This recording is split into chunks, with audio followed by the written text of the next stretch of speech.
박현경 기자의 인사이드 아메리카. 네, 어제 LA를 비롯한 미 전역의 대도시들에서는 반아시안 증오 범죄를 규탄하는 행진이 펼쳐졌습니다. 또 코로나19 오미크론 변이 확산 이후에 감염자들의 장기 후유증 우려가 커지고 있다는 소식인데요. 박현경 기자.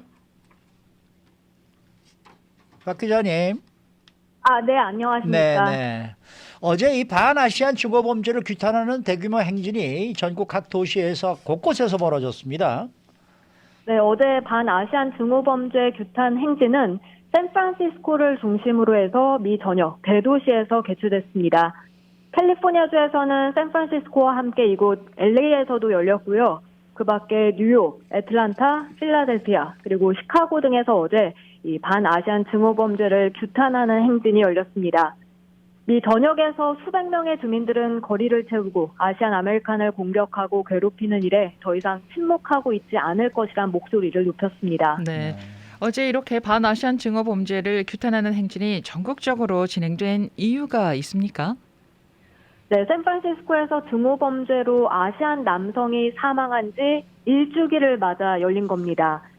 작년부터 워낙 많은 아시안 증오 범죄가 발생했지만 지난해 80대 아시안 남성이 아침 산책을 하러 나갔다가 갑자기 공격받고 숨진 사건은 특히 더 기억에 남는 사건 중 하나로 꼽힙니다. 84살의 비차 라타나 팍디는 작년 1월 30일 아침 평상시대로 산책을 나섰는데 당시 19살이었던 앤서니 왁슨이 갑자기 뒤에서 세게 밀치면서 앞으로 날아가다시피 하며 고꾸라졌습니다. 이로 인해 뇌를 다쳤던 이 아시안 남성은 다시 깨어나지 못했고 이틀 뒤 숨지고 말았습니다. 그리고 이 영상은 고스란히 CCTV에 찍혀 공개가 됐고요. 가해자의 잔인한 모습에 더해서 아시안 누구나 피해자가 될 수 있어서 충격을 줬습니다.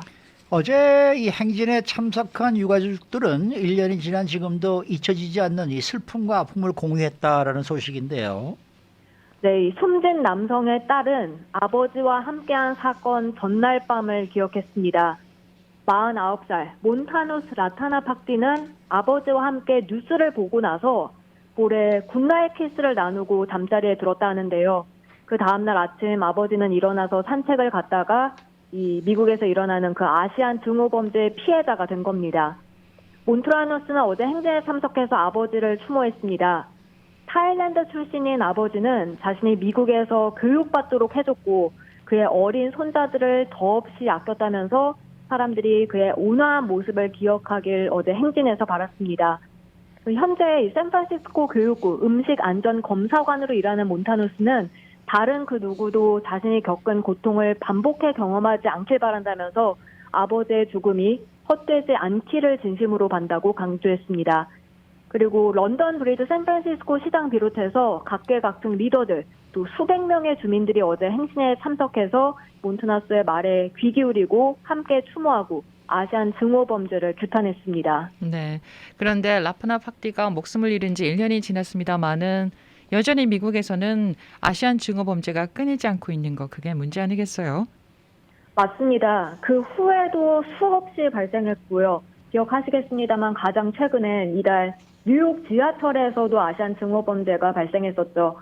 이 중국계 미국인 미셸 고는 지난 15일 오전 타임스퀘어 지하철 플랫폼에서 61살 흑인 노숙자 사이먼 마셜이 갑자기 뒤에서 떠미는 바람에 추락해서 열차에 치여 현장에서 숨지고 말았습니다. 북가주 버클리에서 태어난 미셸 고는 2002년에 UCLA 졸업하고 또 2010년에는 NYU에서 MBA 학위 받은 후에 딜로이트 컨설팅에서 재직 중이었는데 그렇게 변을 당한 겁니다. 이 미셸 고 추모하는 행사가 지난 18일 뉴욕 타임스퀘어와 또 샌프란시스코 차이나타운에서 대규모로 열리기도 했습니다. 네, 이 작년부터 크고 작은 이 아시안 범죄 사건들은 상당히 많이 발생하고 있는데 혹시 몇 건에 달하는지 집계가 된 자료가 있습니까? 네, 이 팬데믹이 시작된 지난 2020년 3월부터 작년 9월까지 10,000건 이상의 아시안 증오 범죄가 발생했습니다. 아시안 증오 범죄를 막기 위한 단체죠. AAPI 헤이 코얼리션은 신체 공격 비롯해서 인종차별적 조롱이라든지 아니면 기피 같은 거 다 포함해서 10,000건 이상이 보고됐다고 밝혔습니다. 그동안 사실 반아시안 증오범죄 행진 시위가 잇따라 열리면서 아시안 커뮤니티 중심으로 해서 아시안 증오 멈춰달라라는 목소리를 높여왔습니다만 최근까지도 이렇게 아시안 증오 범죄는 끊이지 않고 있습니다. 네, 특히 최근에는 아시안 증오 범죄 용의자가 버젓이 풀려나서 또 논란이 일고 있어요. 네, 2년 전에 역시 샌프란시스코 차이나타운에서 산책하던 베트남계 남성이 10대 청소년과 그의 아버지에게 야구 방망이로 무차별 폭행당한 사건이 있었는데요. 그 피해자 2년이 지난 지금까지도 아주 극심한 고통 속에 살아가고 있다 하는데 가해자인 지미 테너는 경범죄로 1년의 집행유예를 받는 데 그쳤습니다. 그래서 검찰의 그런 솜방망이 처벌에 그런 비판 여론이 많이 일고 있는 상황인데요. 어제 전국적으로 펼쳐진 행진에선 앞으로도 아시안 증오 사건은 반드시 신고하고 아시안들 다 함께 목소리를 높이는 게 매우 중요하다는 지적이 강조됐습니다. 네. 자, 다음 소식입니다. 코로나19 오미크론 변이로 많은 감염자들이 나오면서 이 감염으로 인한 후유증 우려가 커지고 있다는 소식인데요. 네, 요즘 코로나와 관련된 소식에서 롱 코비드란 단어가 자주 등장하고 있습니다. 연방질병통제예방센터 CDC 웹사이트에 보면 포스트 코비드 컨디션, 그러니까 후유증이 롱 코비드 비롯해서 롱홀 코비드, 만성적인 코비드 이런 걸로도 잘 알려져 있다고 적혀 있는데요.